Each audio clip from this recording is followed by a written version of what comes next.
Durante anos, as vítimas desses casos arquivados se perguntaram se teriam justiça.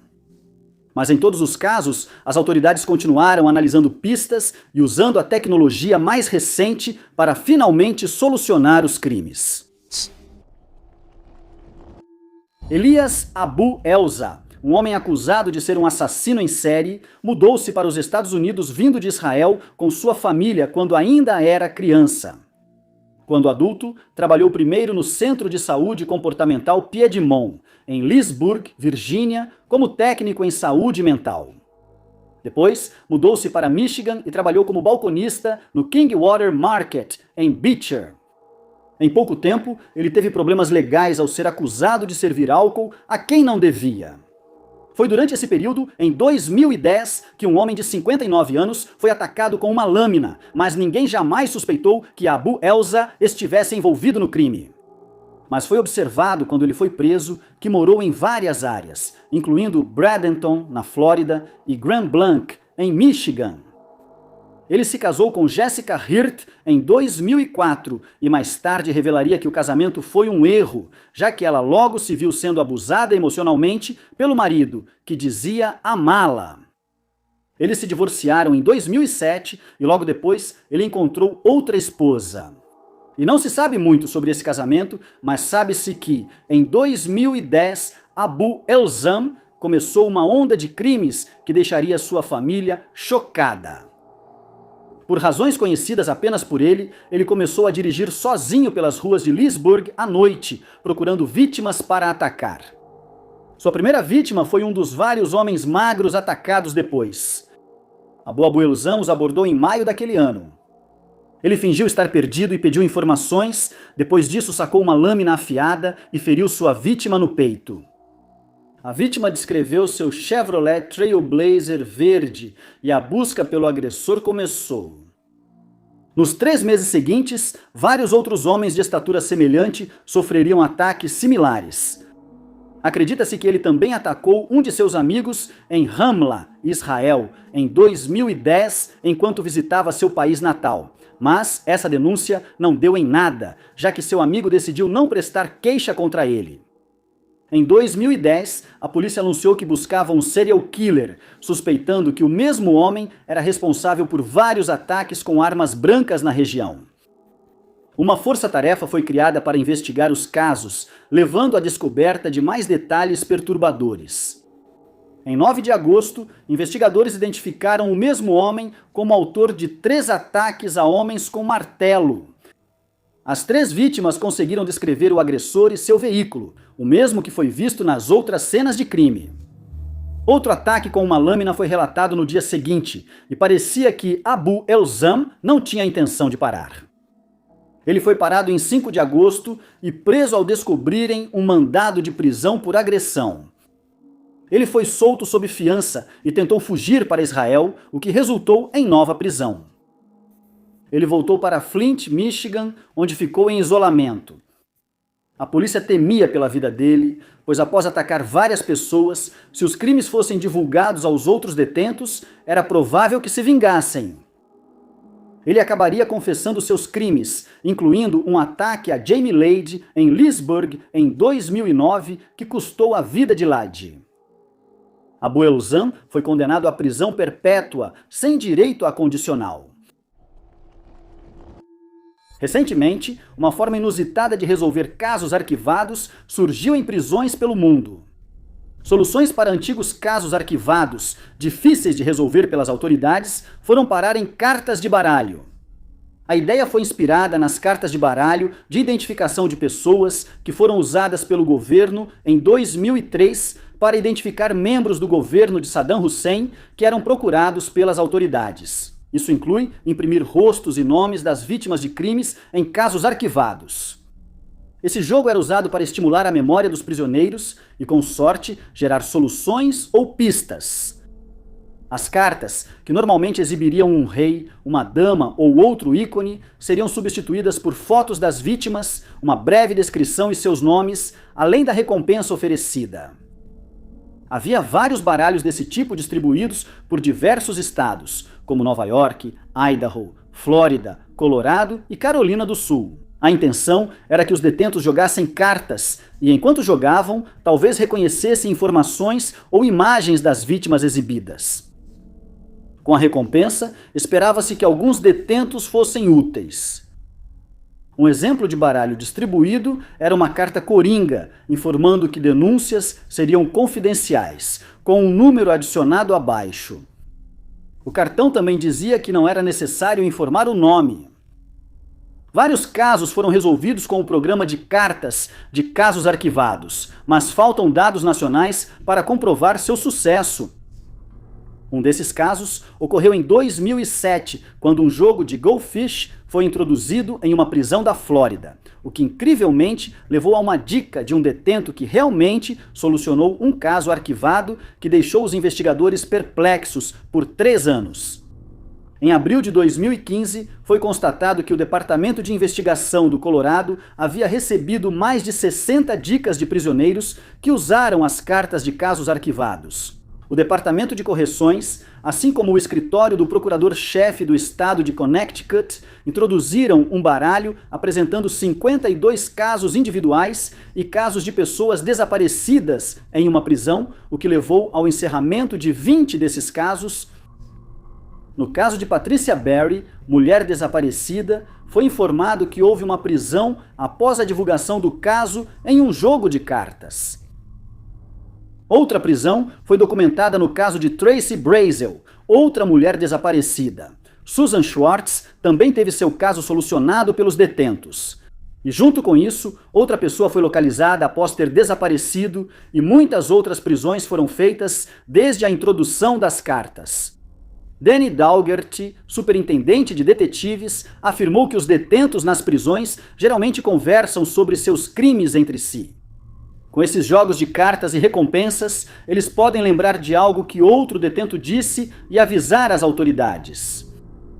Daugherty também afirmou que esperava que as cartas gerassem novas pistas, além de divulgar informações cruciais. Esse método foi bem sucedido nos Estados Unidos, solucionando muitos casos arquivados e ajudando a encontrar pessoas desaparecidas vivas. Esse tipo de método certamente não é algo que se esperaria acontecer dentro de uma prisão. Foi acrescentado que as famílias das vítimas representadas nas cartas também participaram da produção. Isso deu a essas famílias um desfecho e proporcionou a elas, assim como às vítimas, a justiça que merecem. Quando Ray Joe Clark, de 49 anos, foi morto em fevereiro de 1981, foi um caso importante para o departamento do xerife do condado de Washington. Isso porque Joe era um dos deles, um tenente que havia trabalhado para a polícia por 14 anos. Em 2016, o homem responsável por esse caso arquivado foi finalmente condenado. Joe era um policial que seguia as regras e era bem visto por quase todos no departamento do xerife. Na época do crime, ele liderava uma operação contra gangues que vendiam substâncias ilegais em Marietta, Ohio. No dia 7 de fevereiro de 1981, ele concedeu uma entrevista à mídia local sobre a operação para limpar a área e depois passou o dia relaxando com sua esposa, Patricia. Naquela noite, o casal assistia ao jogo de basquete quando Joe se levantou para buscar petiscos. Ao ir à cozinha, uma bala entrou pela janela dos fundos e atingiu Joe. Ele morreu em decorrência do ferimento. A polícia iniciou imediatamente a busca pelo criminoso. Acreditava-se que o trabalho de Joe no combate a crimes relacionados a drogas o tornara alvo. Um traficante de baixo nível também foi eliminado naquela noite. A polícia entrevistou membros da comunidade envolvidos nesse tipo de crime. Eles acharam quem eliminou o traficante, mas ninguém sabia nada sobre Joe. A maioria nem sabia quem era. As evidências na cena do crime eram cartuchos de bala e pegadas de botas no quintal de Joe. Testemunhas relataram ter visto um carro suspeito perto da casa de Joe. Era um Ford Pinto azul visto do lado de fora, com o motor ligado. Ninguém conseguiu ver bem o motorista. Apesar do intenso esforço dos policiais, o caso esfriou. Em 2012, o departamento do xerife criou uma unidade de casos arquivados e reabriu o caso de Joe. Eles conseguiram determinar o tipo de arma usada no crime, um modelo que era padrão para policiais e militares. Uma dica importante surgiu e ajudou a desvendar o caso. Alguns anos antes do crime, Joe havia liderado uma investigação sobre um de seus colegas de trabalho, o vice-xerife Mitchell Rubel, que havia agredido um suspeito de roubo para conseguir uma confissão dele. Rubel foi demitido da polícia e ficou especialmente ressentido com Joe. Rubel tinha um álibi para a noite do crime perturbador. Ele estava com um amigo, Bob Smithberger. Smithberger primeiro confirmou o álibi, mas após receber imunidade, admitiu ter levado Rubel à casa de Joe e esperado fora enquanto ele matava Joe. A arma usada no ataque também foi recuperada. Rubel ainda não confessou, mas após 2 julgamentos, foi considerado culpado e passou o resto da vida atrás das grades. Seria quase inimaginável pensar que a polícia pudesse de alguma forma extraviar uma confissão assinada por um criminoso, mas foi exatamente isso que aconteceu no caso de David Jones, de 64 anos, um criminoso que já faleceu. Em 1983, um homem chamado Delbert Lou Sader morava no condado de Duval, que na época proibia a venda de álcool, o que significava que ninguém podia comprar ou vender álcool lá. Muitas pessoas, inclusive Delbert, precisavam viajar para outros condados para obter álcool. A família relatou à polícia que ele saiu de casa em 28 de maio daquele ano, planejando viajar ao condado de Nassau, especificamente à loja de bebidas Playbills. Esperava-se que ele trouxesse álcool naquele dia, mas não voltou. Buscas por Delbert e sua Ford Ranger dos anos 1970 foram realizadas, mas nenhum sinal dele foi encontrado até 5 meses depois. A família foi informada que ele foi encontrado morto em 18 de outubro, com o corpo enrolado em lençóis e deixado perto da Crawford Road, em Callahan, Flórida. Acredita-se que seu agressor vendeu seu veículo em algum lugar da Carolina do Sul, mas isso ainda é especulação e nunca foi recuperado. O motivo para o crime não era imediatamente evidente e em pouco tempo o caso esfriou quando nenhuma outra evidência pôde ser encontrada. Ao reabrirem o caso, os investigadores se chocaram com o que encontraram. As anotações originais do detetive sumiram do arquivo, e as encontradas estavam tão deterioradas que eram quase inúteis. O novo detetive responsável pelo caso decidiu fazer o que podia e começou a ler as anotações do médico legista sobre o caso, artigos antigos de jornal, e solicitou dados dos arquivos que estavam sendo mantidos no condado de Duval, assim como na Geórgia. Demorou, mas ele conseguiu criar um novo arquivo sobre o caso com as poucas informações e a documentação restante que ainda podia ser lida e usada. Esse processo levou quase 2 anos, mas finalmente os investigadores conseguiram analisar o caso sem solução com atenção, e foi então que fizeram uma descoberta surpreendente que ainda deixa muita gente perplexa.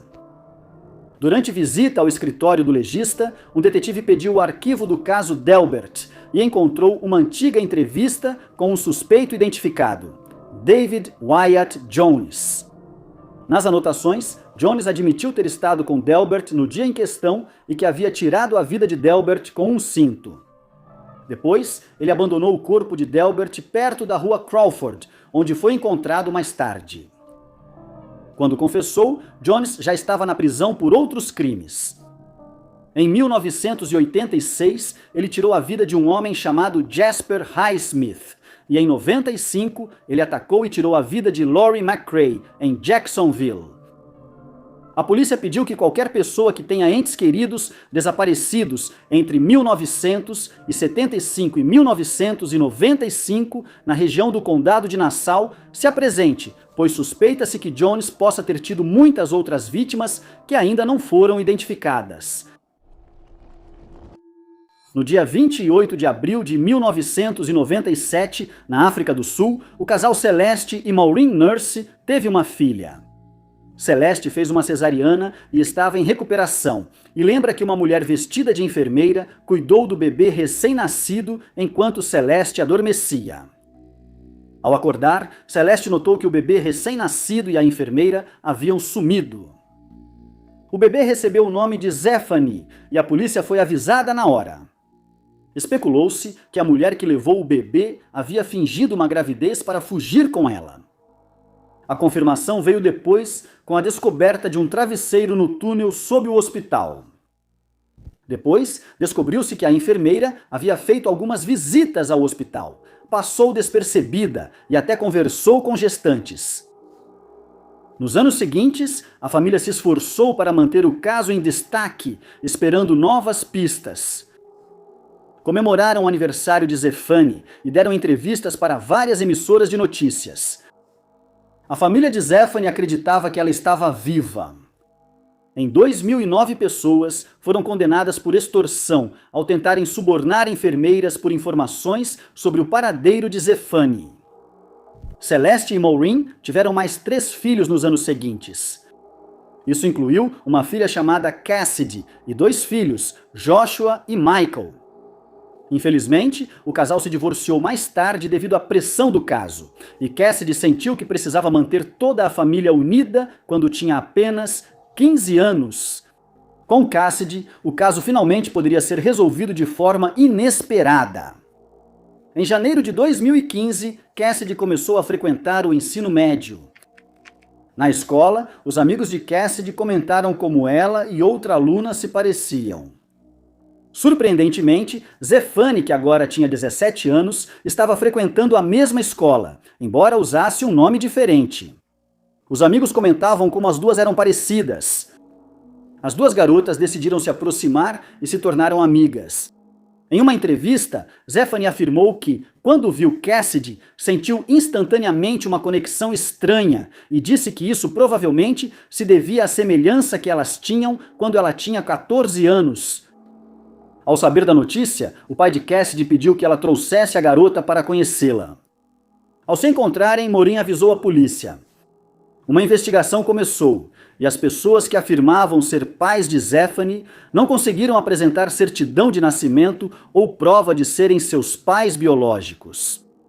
Um teste de DNA confirmou que as 2 garotas eram parentes. Depois, Zephany foi levada de casa e encaminhada aos serviços sociais para que ela e a família da enfermeira pudessem se adaptar. Infelizmente, Zephany não sentiu a mesma conexão com seus pais biológicos como sentia com Cassidy e, no final, decidiu permanecer com seus pais não biológicos. A sequestradora foi identificada como Lavona Solomon. Acredita-se que ela teve um aborto espontâneo no hospital e depois fingiu a gravidez para conseguir sequestrar Zephany. Houve reações mistas após a prisão de Lavona, que ocorreu em agosto de 2016, e ela foi condenada por sequestro e fraude, além de violar o Estatuto da Criança. Ela foi sentenciada a 10 anos de prisão.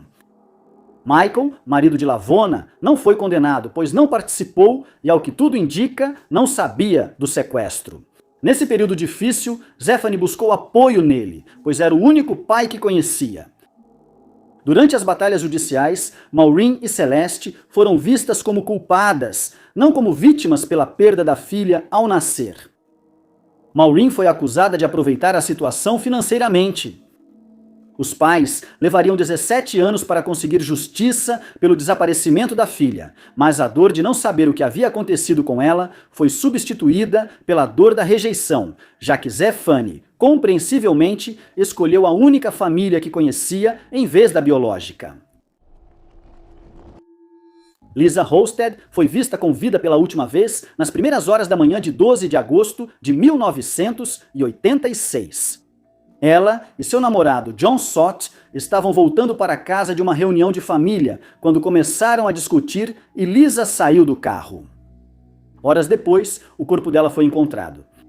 Levaria mais 36 anos até que o caso fosse solucionado. John e Lisa moravam juntos na região de Green Bay, em Wisconsin, na época. Lisa era mãe de Jeremy, de 5 anos, que estava com a família naquela noite.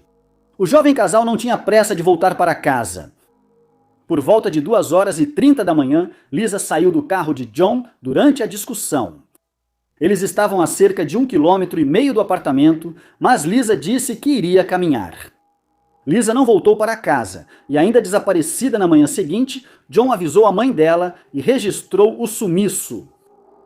Poucas horas depois, trabalhadores da construção civil encontraram o corpo de Lisa numa área pantanosa do atual Parque Natural King Canyon. Havia marcas de pneus próximas ao corpo e depois descobriram que a blusa dela foi usada para matá-la. John foi inicialmente um suspeito na investigação. A forma como eles haviam se separado parecia suspeita. John negou continuamente qualquer envolvimento no caso e nunca houve nenhuma evidência apontando que ele tirou a vida de Lisa. Mesmo assim, ele continuou sendo uma pessoa de interesse. DNA foi achado no corpo de Lisa, mas pouco pôde ser feito com ele na época. O caso de Lisa logo esfriou. O caso foi destaque em programas como Crime Stoppers após a morte de Lisa, e novas pistas chegaram à polícia, mas nenhuma teve resultado. Ao longo dos anos, a polícia de Green Bay revisou o caso, determinada a obter justiça para Lisa. As pessoas foram reentrevistadas e as evidências foram reexaminadas, mas só em 2018 surgiu a tecnologia que permitiu à polícia finalmente encerrar esse caso. O DNA encontrado na cena do crime foi submetido a testes de genealogia genética. Foi criado um perfil do suspeito e construída a árvore genealógica. Um homem chamado Lou Griffin surgiu como um possível suspeito. Griffin mudou-se para Green Bay um mês antes da morte de Lisa e era caminhoneiro. Ele também tinha histórico de violência, principalmente contra mulheres. Detetives seguiram Griffin e pegaram uma lata de cerveja e uma bituca de cigarro descartadas por ele. O DNA dos dois era igual ao encontrado na cena do crime. Quando foi ouvido pela primeira vez, Griffin disse não conhecer Lisa. Diante da evidência de DNA, ele admitiu que pode ter encontrado com ela na noite da morte, mas afirmou que estava bebendo e usando drogas. Griffin foi preso e levado a julgamento, mas em janeiro de 2023 se declarou culpado por tirar a vida de Lisa por conduta imprudente. Quando um familiar é morto, geralmente não se pensa que ele possa ter sido vítima de um serial killer. No caso da estudante de enfermagem Alice Eberhardt, de 18 anos, foi exatamente isso que ocorreu, mas sua família só descobriu esse detalhe perturbador décadas após o ataque. No dia 24 de setembro de 1965, Alice Eberhardt foi encontrada morta na casa de sua família em Fair Lawn, Nova Jersey. Ela foi agredida com uma lâmina e um objeto contundente e os investigadores ficaram perplexos, pois sua família não via motivo para alguém querer machucá-la. Várias pessoas foram interrogadas, mas todas inocentadas. E pelas próximas décadas, nenhum progresso seria feito no caso de Alice. O agressor dela escondeu bem os rastros, restando pouca esperança de que fosse identificado e responsabilizado por seus crimes sem sentido. Em 2021, investigadores receberam uma ligação de um ex-colega de Alice, que os incentivou a reabrir o caso, pois as técnicas investigativas haviam avançado muito desde o crime. A polícia concordou e todas as evidências coletadas em 1965 foram reexaminadas na esperança de que um novo olhar percebesse algo que havia passado despercebido 55 anos antes. Foi por essa época que um homem chamado Richard Cottingham, que cumpria prisão perpétua após ser condenado como o assassino em série, conhecido como o assassino do torso, começou a falar sobre seus crimes na prisão. Ele confessou que tirou a vida de duas mulheres, Lorraine Marie Kelly e Mary Ann Pryor, enquanto atuava como assassino em série. Quando a confissão dele veio à tona, investigadores notaram que Cottingham morava perto de Alice quando ela foi morta. Eles foram à prisão estadual de Trenton, onde ele estava preso, e pediram para falar com ele. Durante cerca de 5 horas, eles o interrogaram sobre seus crimes e mencionaram que estavam reexaminando o caso de Alice. Mas foi somente durante a segunda visita que ele finalmente abordou o assunto. E no dia 22 de dezembro de 2025, ele finalmente admitiu que foi ele quem tirou a vida de Alice, depois que sua saúde começou a piorar. ele conseguiu escrever uma confissão por escrito na qual detalhou os acontecimentos daquele dia, incluindo como conseguiu entrar na casa da família, os objetos que usou para tirar a vida de Alice e outros detalhes que só eram conhecidos pelas autoridades. Hoje, Cottingham passa a maior parte do tempo na enfermaria da penitenciária na estadual de South Woods por conta da saúde debilitada, ficando preso a uma cadeira de rodas. E as autoridades ainda estão trabalhando arduamente na esperança de identificar suas outras vítimas. Em março de 2021, Sarah Everard, de 33 anos, desapareceu enquanto voltava para casa no sul de Londres. Na quarta-feira, 3 de março, Everard saiu da casa de uma amiga em Clapham, por volta das 9 da noite. Pouco após as 9, ela falou com o namorado em uma ligação de 14 minutos. Ela foi vista sozinha nas câmeras de segurança no cruzamento da Ballwood Road com a South Circular. Às 6h28, ela pôde ser vista caminhando na Cavendish Road e depois foi capturada pela câmera do painel de um policial. Depois, um ônibus registrou 2 pessoas que estavam ao lado de um veículo branco. 3 dias depois, em 6 de março, a imagem de circuito interno de Sarah Everard foi divulgada ao público.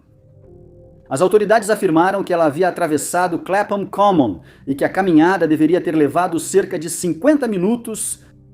No dia seguinte, imagens de uma campainha mostraram a mulher caminhando pela Pointers Road em direção a Tulse Hill. A investigação, então, passou a ser conduzida pelo Comando de Crimes Especiais da Scotland Yard, devido à complexidade do caso. Naquela segunda-feira, foi divulgado que a polícia recebeu mais de 120 ligações sobre o caso e foram enviadas imagens de câmeras veiculares, campainhas e outros vídeos relevantes. Cães farejadores rastrearam o cheiro de Everard e bueiros e lagoas foram vasculhados. Novas imagens da mulher desaparecida mostram as roupas que usava no momento do sumiço. Posteriormente, descobriu-se que uma testemunha viu Everard ser presa pelo policial Wayne Cousins, da Polícia Metropolitana, fato confirmado por imagens de uma câmera veicular. Mais tarde, foi determinado que Cousins prendeu Everard com falsas acusações de violar as regras da Covid ou de ajudar um criminoso. Analisando mais imagens de câmeras de segurança, constatou-se que Cousins não usou um veículo policial, mas sim alugou um carro. No dia 5 de março, Cousins informou ao seu local de trabalho que estava sofrendo de estresse e às 14 horas daquele dia, ele comprou sacos de lixo verdes. Descobriu-se que ele enviou um e-mail ao trabalho dizendo que não queria mais portar arma de fogo e comprou uma lona e uma rede de carga. Em 9 de março, Cousins foi preso suspeito de sequestrar Everett, devido às imagens das câmeras de segurança e da câmera veicular que registraram sua prisão inicial de Everett.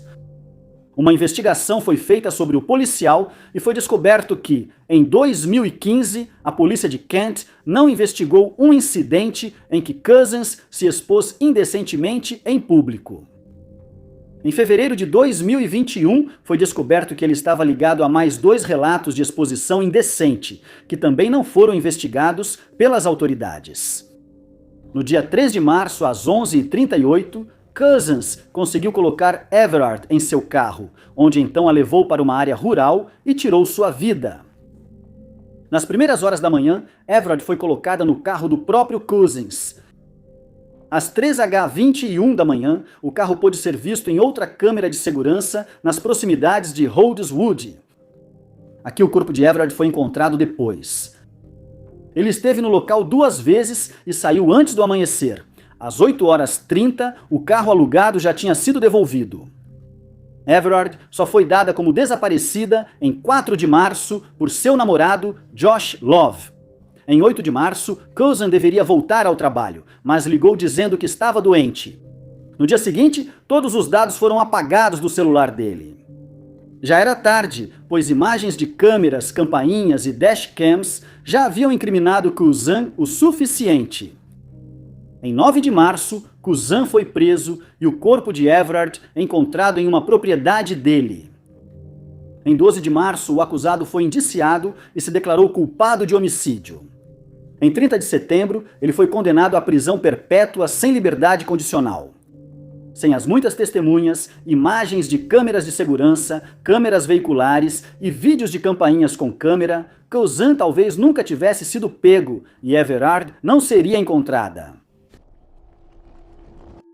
As reviravoltas no caso de Gypsy Rose Blanchard, de 24 anos, e sua mãe, Claudine, de 48 anos, mais conhecida como Dee, são tão absurdas que é difícil de acreditar.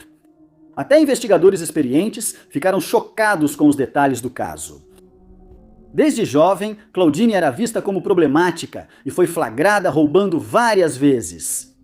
A família extensa também acredita que ela matou a mãe, mas isso nunca foi comprovado.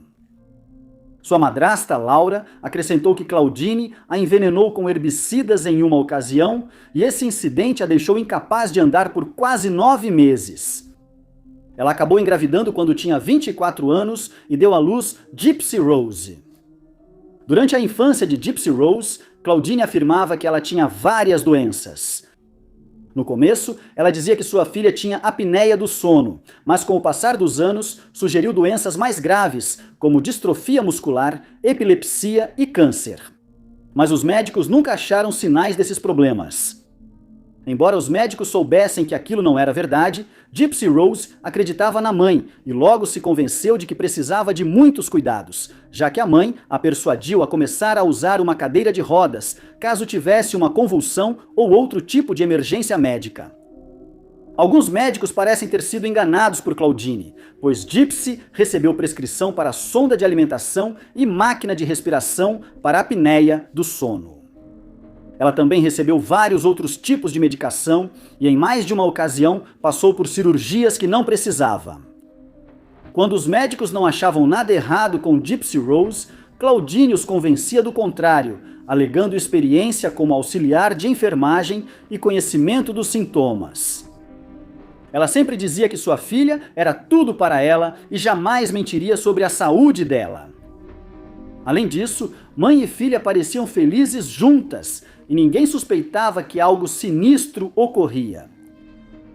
Claudine raspava a cabeça da filha para fingir que ela fez quimioterapia e depois dava remédios que causavam sintomas parecidos com as doenças citadas. Quando um médico suspeitava que Claudine mentia sobre a condição da filha, ela apenas buscava outro para manter a farsa. Com o tempo, mãe e filha foram morar em habitação pública, após a família suspeitar que Claudine mentia, sustentando-se com pensão alimentícia e benefícios por invalidez. Elas se mudaram para o Missouri após o furacão Katrina. Mas lá, o neurologista Bernardo Flasterstein percebeu que não havia razão para que Gypsy Rose não pudesse andar, já que os exames que ele solicitou mostraram que ela estava em perfeita saúde. Em 2010, quando Gypsy Rose tinha 19 anos, ela também começou a suspeitar da mãe e começou a planejar sua fuga. Mas o neurologista Bernardo Flasterstein a prendeu à cama, depois ela conheceu Nicholas em um site de namoro. E no dia 14 de junho de 2015, ele atendeu a um pedido de Gypsy Rose para tirar a vida de Claudine, e fez isso com uma lâmina, e o casal fugiu. Gypsy Rose então confessou o crime no Facebook, e o casal foi localizado na casa de Nicholas, onde foram presos. Gypsy Rose recebeu 10 anos de prisão, enquanto Nicholas foi condenado à prisão perpétua. Às 13h35 do dia 3 de março de 2003, o tenente Jeff Green tentou fazer o que achava ser uma abordagem de trânsito rotineira em Watauga, Texas. O criminoso era, na verdade, um assaltante de banco tentando fugir após um roubo bem-sucedido e a abordagem quase custou a vida do policial. Cerca de 15 minutos antes do tenente Jeff Green encontrar o criminoso, o homem estava assaltando o banco Bank One ali perto. O suspeito entrou usando um chapéu de cowboy de palha e um bigode falso. Ele disse ao caixa que estava armado e pediu dinheiro. O caixa entregou uma quantia desconhecida e o criminoso saiu sem usar a arma. Ele fugiu do local do crime em um Jeep Wrangler vermelho. Às 13h35, o tenente Green avistou o Jeep em alta velocidade, fazendo uma curva perigosa na sua frente. Ele perseguiu o carro de moto e tentou fazer o homem parar. O Jeep saiu da estrada para retornar e avançou contra o policial. O criminoso atirou no tenente Green, acertando seu tornozelo. O policial revidou, mas aparentemente só acertou o Jeep. O tenente Green se recuperou, mas o criminoso fugiu. A polícia trabalhou para tentar identificar o suspeito e logo descobriu que ele também era responsável por vários outros assaltos a banco. Ele costumava usar barba e bigode falsos e, às vezes, um fone de ouvido, mesmo sem estar conectado a ninguém. Em algumas das cenas do crime, o criminoso deixou para trás evidências de DNA, mas isso não resultou em nenhuma correspondência. Foram feitos vários apelos por informações e divulgada uma imagem das câmeras de segurança de um dos assaltos. Diversas dicas foram enviadas à polícia, mas nenhuma resolveu o caso, que está arquivado. Finalmente, em 2021, a polícia recorreu à genealogia genética para tentar solucionar o crime. Usando a ferramenta, eles conseguiram identificar Mark Allen Long como suspeito. Long morava em Oklahoma na época e os policiais foram ao estado para verificar se o DNA dele correspondia ao material coletado. Após ver Long comer no restaurante, policiais coletaram itens descartados por ele e fizeram testes. Long foi confirmado como compatível e identificado por Green em uma roda de reconhecimento. Antes que Long pudesse ser preso, ele faleceu em abril de 2022, mas o caso arquivado finalmente foi solucionado. Normalmente, quando alguém decide confessar um crime que cometeu, entra em contato diretamente com a polícia para que o processo possa ser tratado da forma mais rápida e eficiente possível. Mas esse não foi o caso de James Earl Thomas, de 49 anos. Estranhamente, mesmo depois de confessar seu crime em uma rede social, ele se recusou a ser levado sob custódia e acabou em um confronto tenso e incomum com a polícia que poderia ter terminado muito mal. Thomas e sua namorada, Vanessa Taylor, de 49 anos, já moravam juntos em Greenfield Park, Chicago, há 3 anos quando ele fez sua confissão em 2015. Eles moravam em uma casa na altura do número 4300 da West Flournoy Street, mas em junho daquele ano, tudo tomou um rumo trágico. No dia 28 de junho, Vanessa e seu filho de 28 anos entraram em contato com a polícia para relatar que Thomas estava agindo de forma estranha e que temiam por suas vidas. Quando os investigadores chegaram, foram informados de que ele estava queimando gordura na cozinha da casa, que depois colocava em garrafas para fazer explosivos, embora eles não soubessem para que serviam esses explosivos. A polícia mandou Thomas sair da casa e se render, mas ele preferiu resistir. Ele cortou a linha de gás e brandiu uma espada samurai, gritando para a polícia que teriam que expulsá-lo da casa com fogo antes que ele se rendesse. Os policiais relataram que ele continuou colocando gordura em garrafas enquanto isso acontecia e que ele havia colocado pedaços de pano nas garrafas para criar os explosivos em questão. Depois, ele foi visto andando pela casa com 2 lâminas diferentes, criando situação perigosa para a polícia. Depois de algum tempo, os investigadores conseguiram convencer Thomas e ele se entregou. Ele foi levado a um hospital local, avaliado, tratado e liberado no dia seguinte. Ninguém sabe por que não houve acusação contra ele.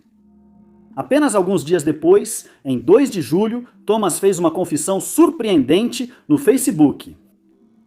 A polícia recebeu uma ligação do filho de Vanessa que pediu para que fossem verificar se sua mãe estava bem, já que ele havia recebido algumas notificações estranhas da conta dela no Facebook.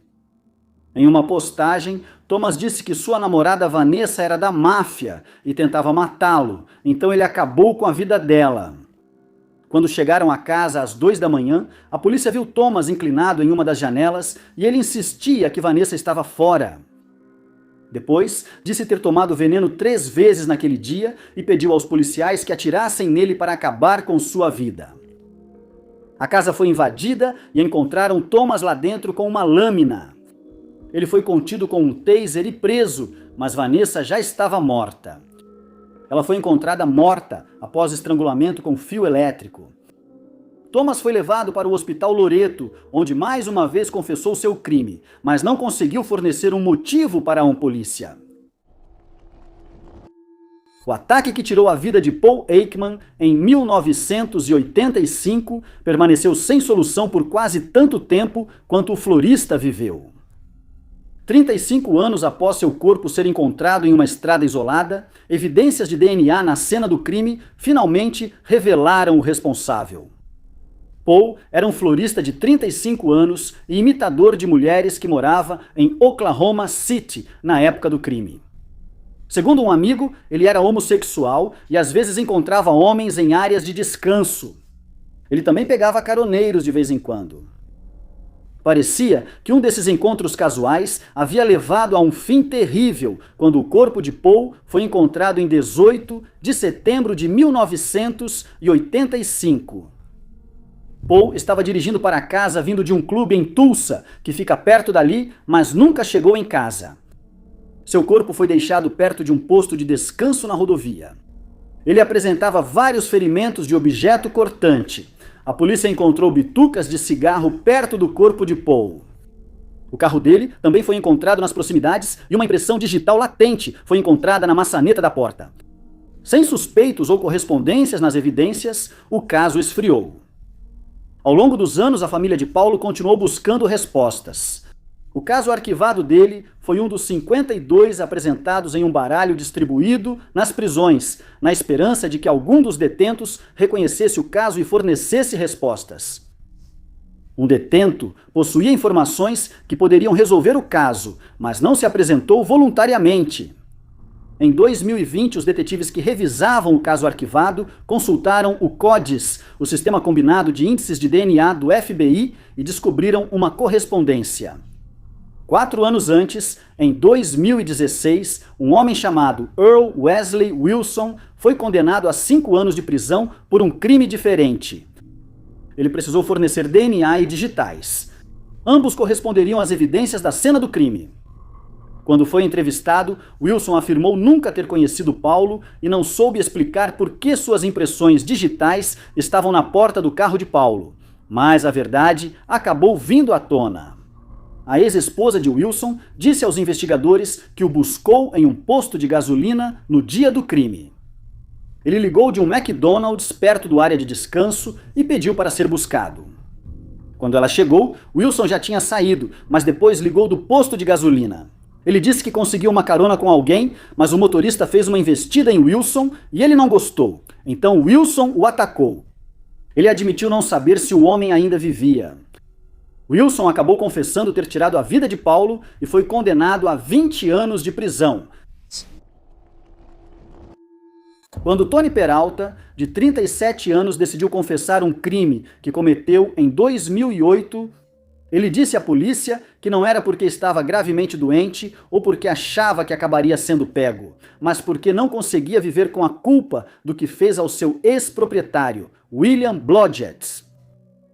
William, de 69 anos, que era de Roswell, Novo México, foi dado como desaparecido por sua família em dezembro de 2008, quando eles não conseguiram entrar em contato com ele.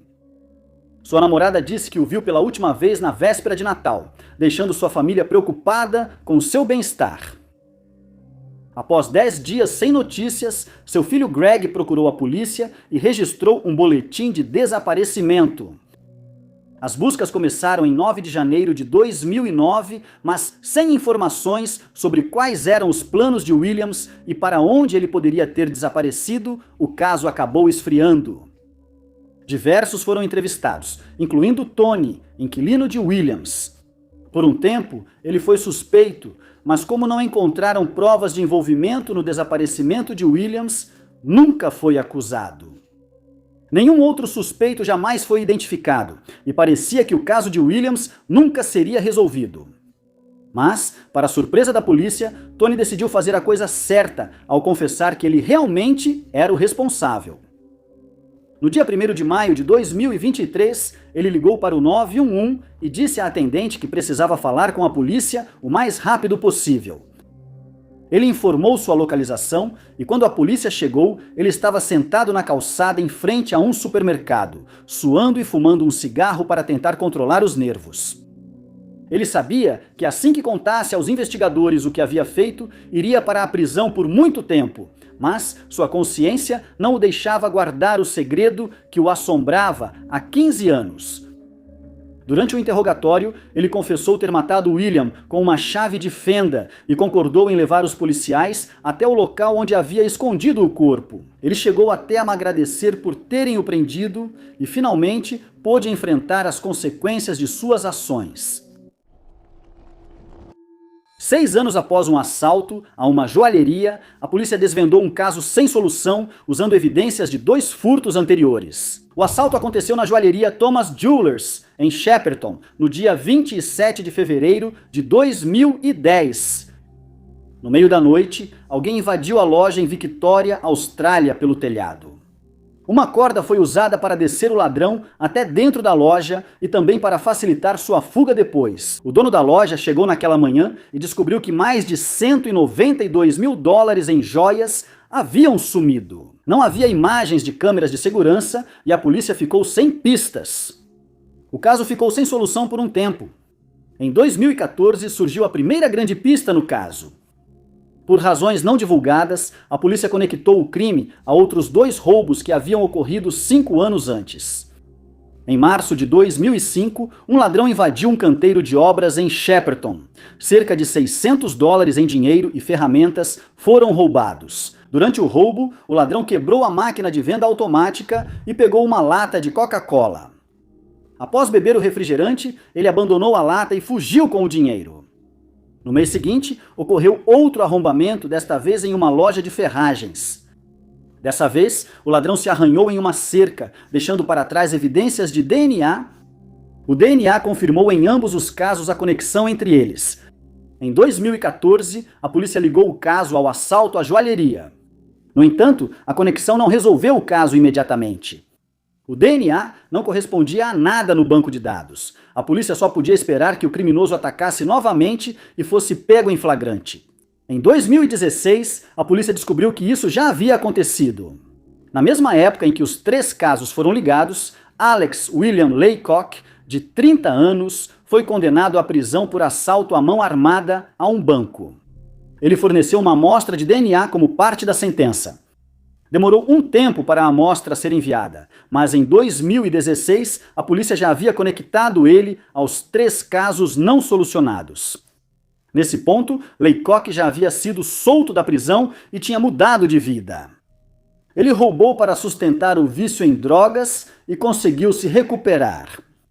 Ele confessou os roubos e recebeu uma sentença de prisão parcialmente suspensa.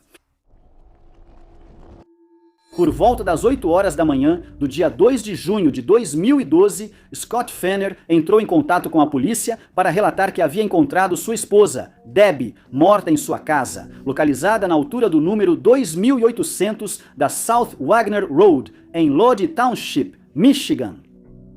Quando os investigadores chegaram, encontraram Debbie na cama e tinham certeza da causa óbvia da morte. Ao lado dela, havia uma garrafa de cerveja aberta e vários frascos de remédios prescritos, alguns abertos. Concluiu-se que ela morreu após tomar acidentalmente dose excessiva de remédio, provavelmente por ter bebido muito álcool. Casos assim não são raros, pois muitas pessoas são achadas mortas em situações parecidas anualmente.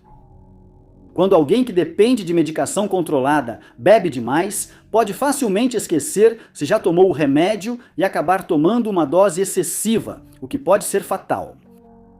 Não havia suspeita de crime no caso de Debbie, e Scott tentou seguir com sua vida da melhor forma possível.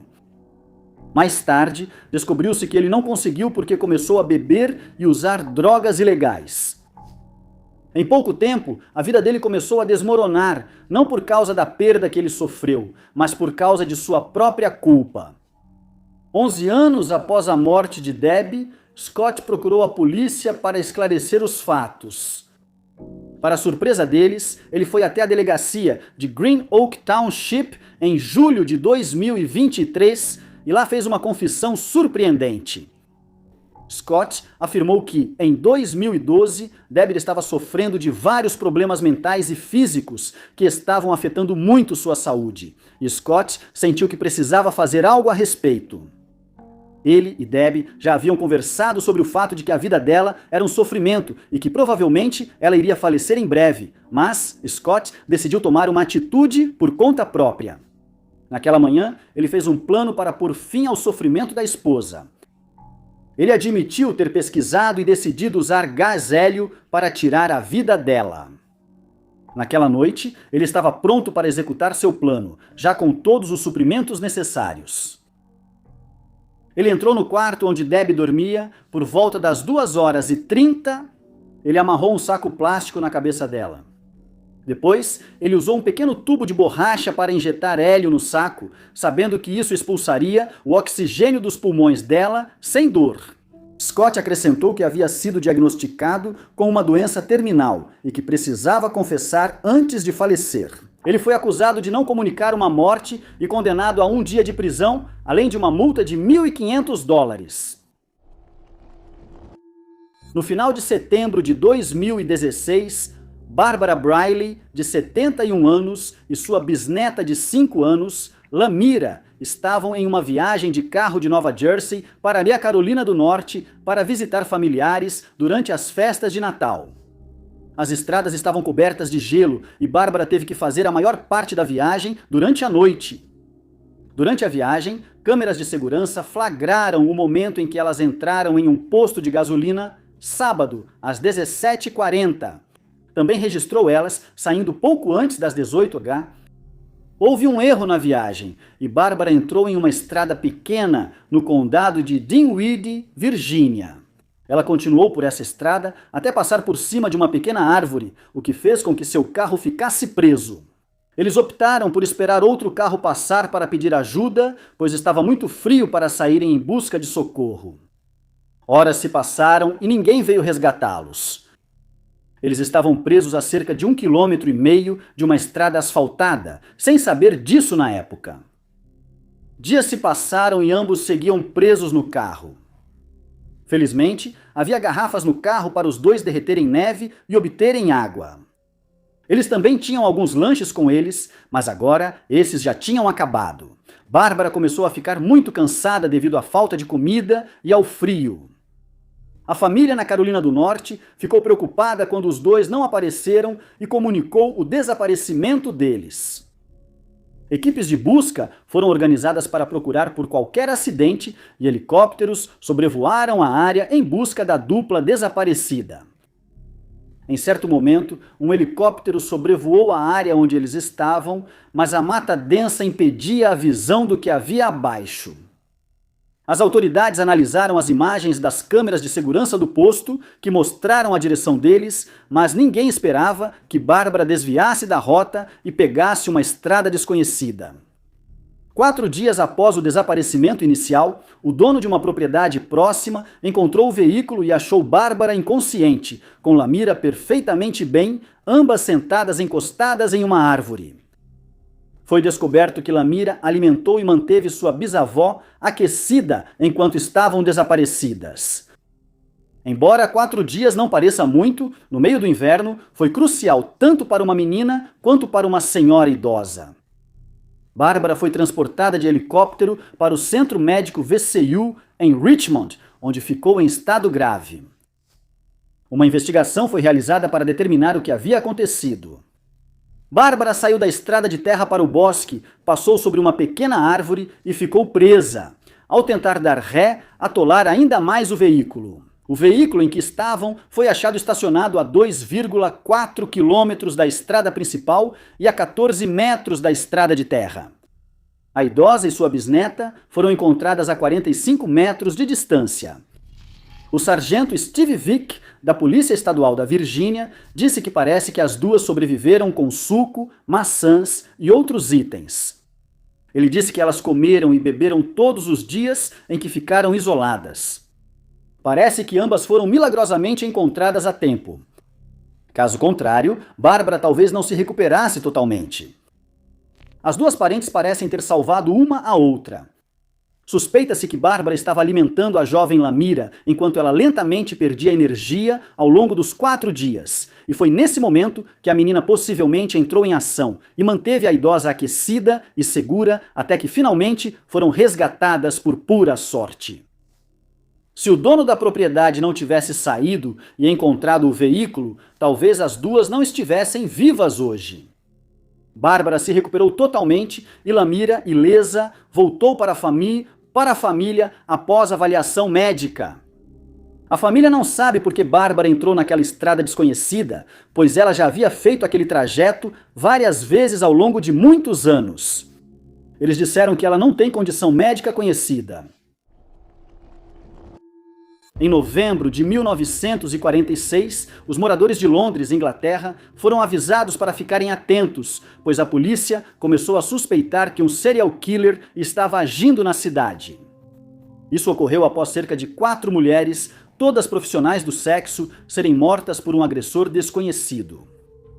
Os crimes imediatamente lembraram a todos na região dos famosos assassinatos de Whitechapel cometidos pelo notório serial killer Jack, o Estripador, que até hoje permanece não identificado, apesar de vários historiadores, autores e investigadores afirmarem que descobriram a identidade do culpado, Doom.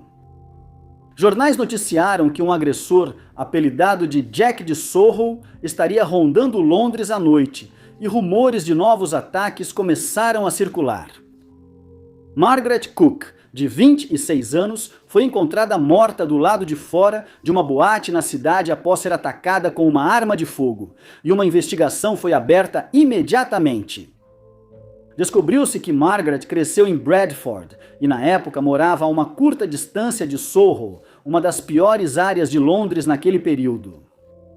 Ela conseguiu emprego como dançarina exótica no Blue Lagoon Club e tinha histórico com a lei.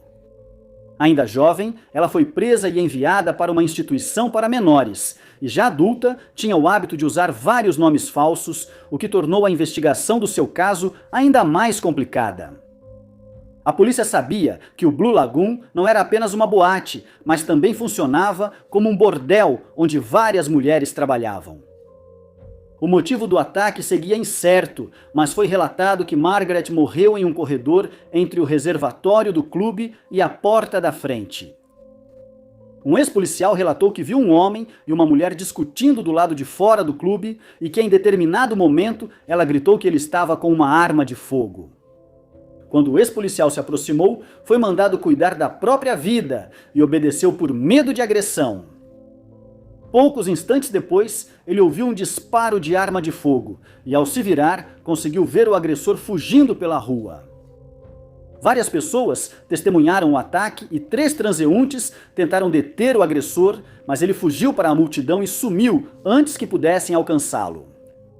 Somente em 2015, o caso foi finalmente solucionado, quando um homem de 91 anos, que não teve o nome revelado, entrou em uma delegacia em Ontário, no Canadá, para confessar. Ele disse que ele e Margaret discutiram após ela tê-lo enganado e tirado dele uma quantia em dinheiro, então decidiu matá-la com uma arma da Segunda Guerra Mundial que portava. Após apenas um mês de convivência, Craig Dwight Williamson, que tinha 46 anos na época, casou-se com Christine Reinhardt, que tinha 41, no Lago Tahoe, em 7 de setembro de 1990. Os recém-casados adquiriram uma fazenda em Wisconsin e começaram a criar tilápias para vendê-las pelo país. No dia 28 de agosto de 1993, Craig foi para Colorado Springs, em uma viagem para vender alguns peixes. Algumas semanas antes, ele sofreu uma concussão, o que deixou Christine preocupada com a viagem. Ao chegar em Colorado Springs, Craig alugou um carro para seus compromissos de negócios. No dia 30 de agosto, às 21h, aí ele falou com Christine ao telefone do hotel onde estava hospedado. Essa seria a última vez que ela ouviria a voz do marido. Ele voltaria para Wisconsin no dia seguinte, mas não chegou. Nesse mesmo dia, os cartões de crédito dele foram encontrados em El Paso, Texas, que fica a 1.085 quilômetros do Colorado. 2 semanas depois, o carro que ele usava foi achado abandonado do outro lado da fronteira de Juarez, no México, mas as autoridades não suspeitaram de crime. O detetive Robert Johnson liderou a investigação do desaparecimento de Craig, enquanto Christine iniciou sua própria busca pelo marido desaparecido. No dia 14 de setembro, ela foi até o hotel onde Craig estava hospedado. Foi lá que ela descobriu que ele havia deixado todos os seus pertences, mas não havia sinais de luta ou qualquer evidência de que algo criminoso tivesse acontecido.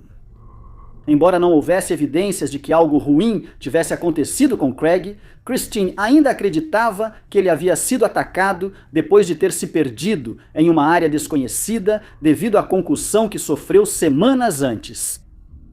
Depois que alguns noticiários foram exibidos na televisão, uma enfermeira aposentada chamada Judy Inman, de Montana, apareceu com uma pista.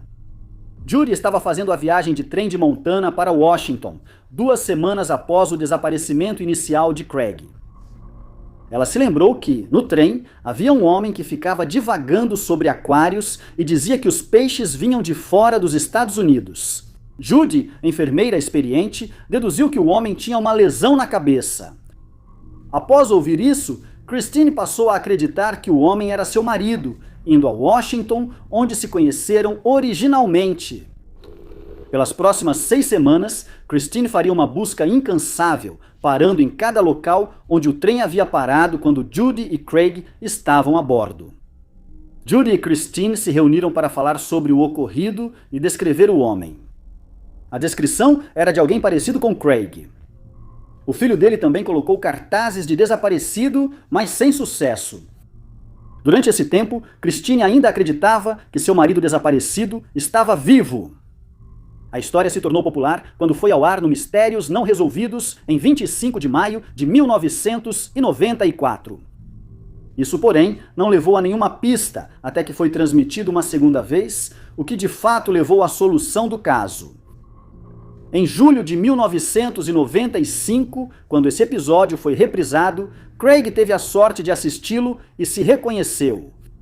Ele morava em Key West, Flórida, e trabalhava como mergulhador.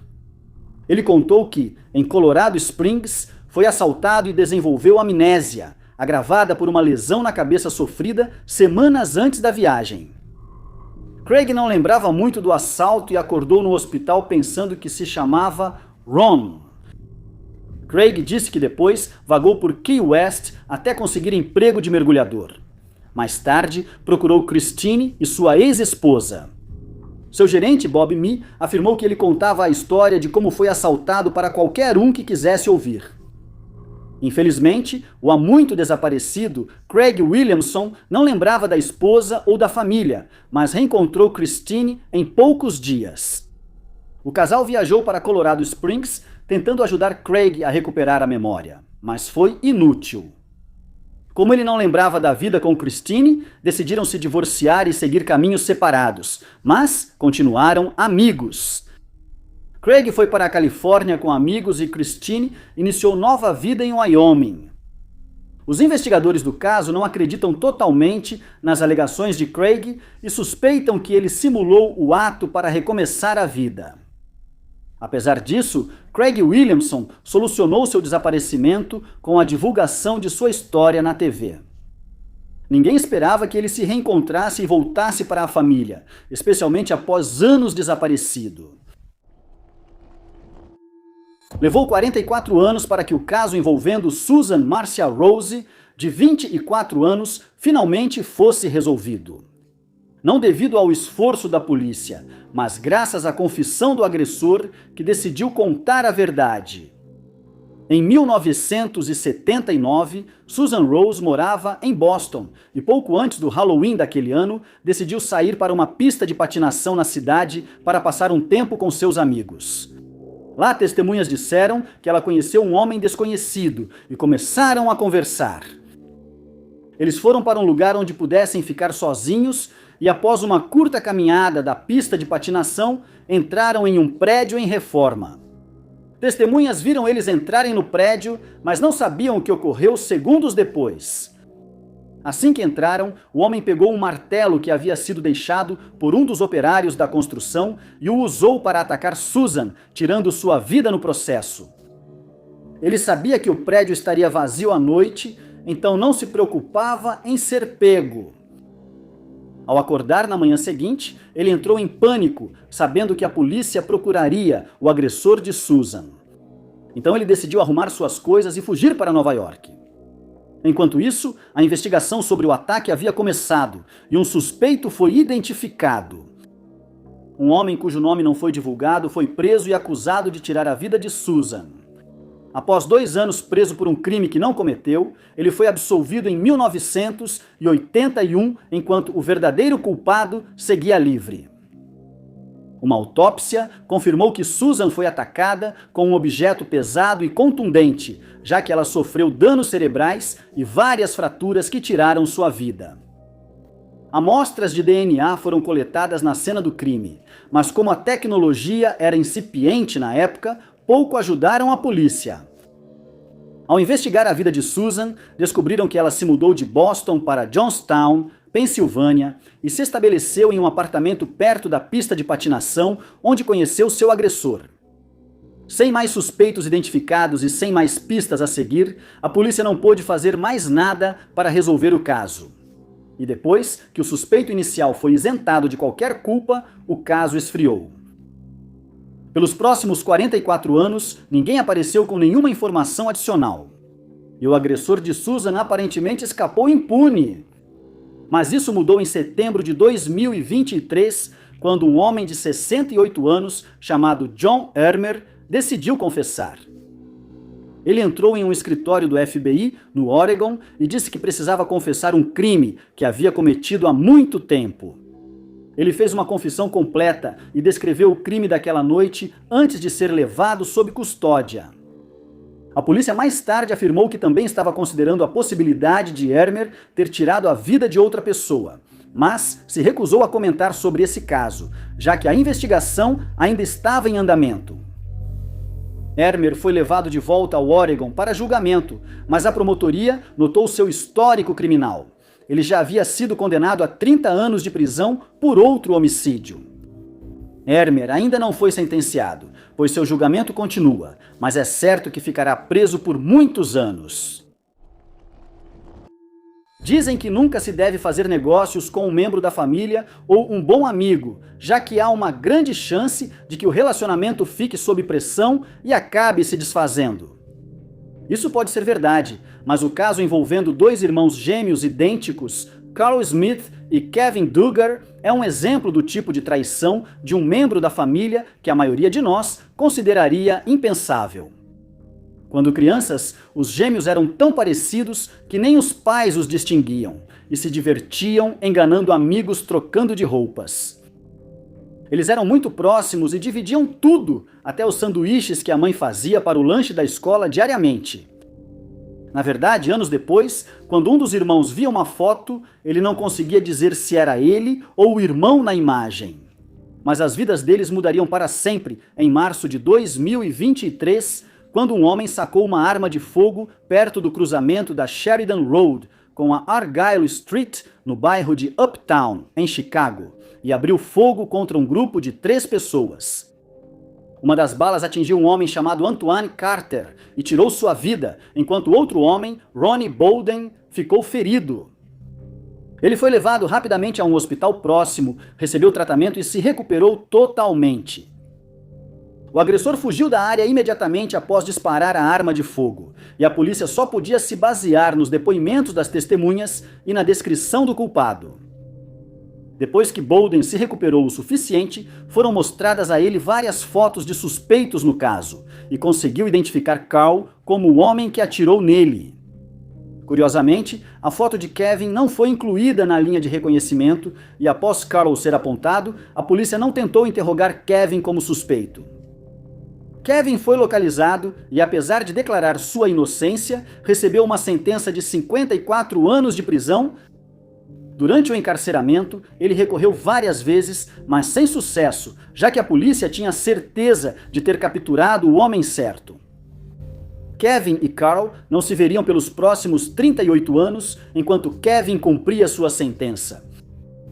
Em 2013, Carl decidiu que precisava fazer a coisa certa e entrou em contato com a polícia para confessar que tirou a vida de Carter. Mas não o levaram a sério e nada foi feito para confirmar suas alegações.